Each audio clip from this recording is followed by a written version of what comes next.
Hello friends, this is Insomnia to Peace. I'm John the Sleep Coach. I wanted to do something a little different for today's video and take a visit over to the Insomnia subreddit and see what we can learn from some of these posts and see if we can help some people out. So here we've got a post from Anane CCC9. I never get sleep, and when I do, it's not real sleep. For the last over 10 weeks, out of nowhere, I developed some illness or disease where I can't fall asleep or go into deep sleep. Whenever I do fall asleep, and it's rare, it's only for a couple hours, and I never feel rested because I'm half asleep. It's not real or deep REM sleep, so I feel horrible every day. I went to the hospital and went to the doctors, but they didn't help enough, so I don't know what to do anymore. I feel like I'm gonna die every second of the day, every day, and I'm not getting any better. I just stay awake in bed every night, not being able to sleep at all. I can close my eyes and everything, but my brain and body doesn't shut off. I constantly feel restless, and I never get tired or drowsy, and completely lost the ability to yawn too. I don't know what's happening to me. Okay, so right off the bat, there's a lot of things that speak to me here, and that are really familiar with me, not only because of my own personal struggles with insomnia, but because of the people that I work with.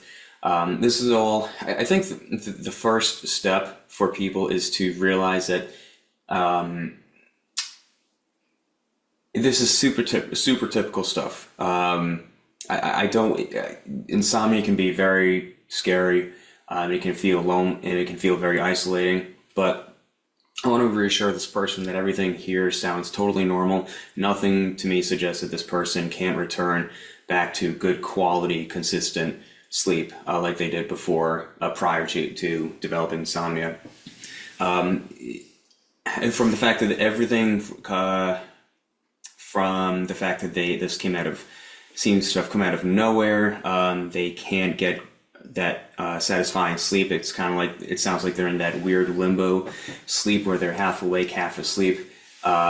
We call that paradoxical insomnia, where you're not sure if you're awake. Going to medical professionals and not getting any satisfying help.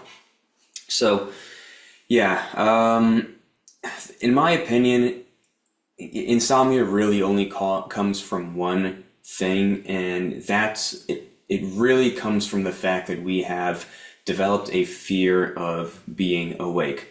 And it's often triggered by some sort of sleep disturbance, and the sleep disturbance can take a lot of different forms. Maybe they get sick, maybe they're traveling, maybe they get some stress in their life. Whatever it is, we get a typical response to that anxiety by losing sleep for a little bit. That's not a big deal. Super typical, super common, happens to everyone who, even if you sleep great, it can still happen. But then what turns it into insomnia is that our response to those sleepless nights is not the healthiest one, where we can develop this anxiety that, wait, that shouldn't have happened. I need to put in more effort into overcoming this sleep hurdle that I've run into. And then they've started to identify being awake at night as a threat. And I think that's where this person is.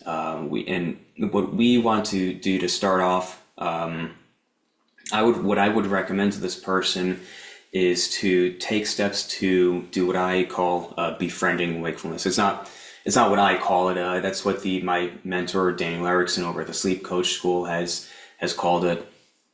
And really, what we're doing there is where we are replacing all those tossing and turning nights and that very fearful approach to being awake at night, we're trying to make peace with being awake at night. And that can look like doing a number of preferred hobbies or activities instead. Maybe you like to read a book or watch TV or whatever. But it doesn't even have to necessarily be a cool or fun activity. The idea isn't to fill our time with exciting activities. All we're really doing, big picture, is teaching the brain that it's okay to be safe at night, that this is a peaceful time.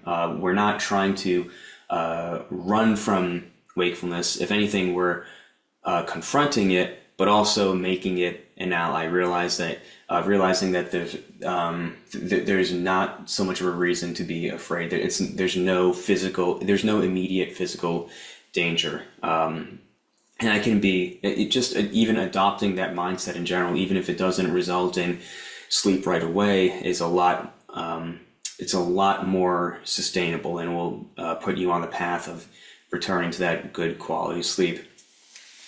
And then what can be even scarier is to feel like you're getting failed by the system. A lot of people will go to medical professionals and just not get the satisfying help that they need. And to be totally clear, I'm not anti-medicine. I'm not anti-doctor by any means, shape, or form.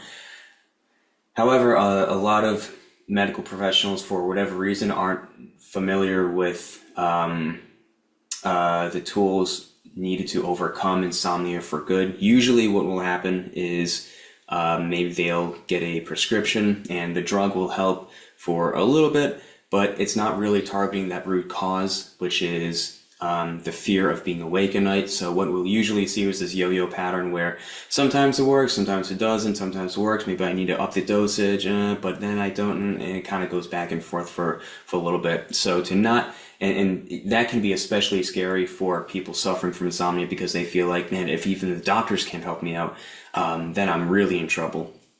Again, nothing to be worried about. This is all super typical textbook stuff. So yeah, I hope this person sees this video, and I would highly recommend this person watches some of my other videos on topics such as befriending wakefulness and implementing a timeless sleep window or sleep restriction window.